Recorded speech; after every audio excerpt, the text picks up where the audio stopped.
సీతారామచరితం శ్రీ సీతారామచరితం గానం జన్మ సఫలం శ్రవణం పాపహరణం ప్రతిపద పదమున శృతి లయాన్వితం చతుర్వేద వినుతం లోక విదితం ఆది కవి వాల్మీకి రచితం సీతారామచరితం దండపాణియా దండకారణ్యమున కొలువుండే భార్యతో నిండుగా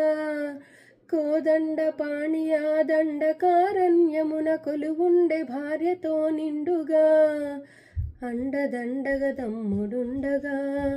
అడవి తల్లికి కనుల పండుగ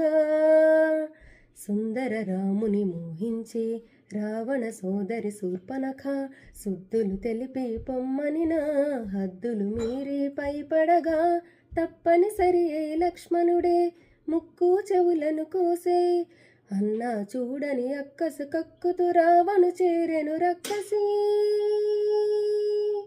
దారుణముగా మాయ చేసే రావణుడు మాయలేడి అయినాడు మారీచుడు సీత కొరకు దాని వెనక పరుగెడి శ్రీరాముడు అదను చూసి సీతని అపహరించే రావణుడు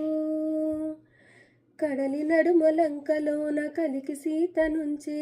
తలపు గుండెలో పాసున కాపలాగా నుంచే శోక జలధి తానైనది వైదేహి ఆ శోక జలధిలో మునిగే దాసరథి సీతా సీతా సీతా సీతాని సీతకి వినిపించేలా రోదసి కంపించేలా రోధించే సీతాపతి రాముని మోమున దీనత చూసి వెక్కి ఏడ్చిన వివేదములే సీతకెందుకీ విషాదం రామునికేలా వియోగం కమల నయనముల మునిగే పొంగే కన్నీటిలో చూడలేక సూర్యుడే దూకెను మున్నీటిలో వానర రాజుగు సుగ్రీవునితో రాముని కలిపే మారుతి జలధిని దాటి లంకను చేరి కనపడనక్కడ జానకి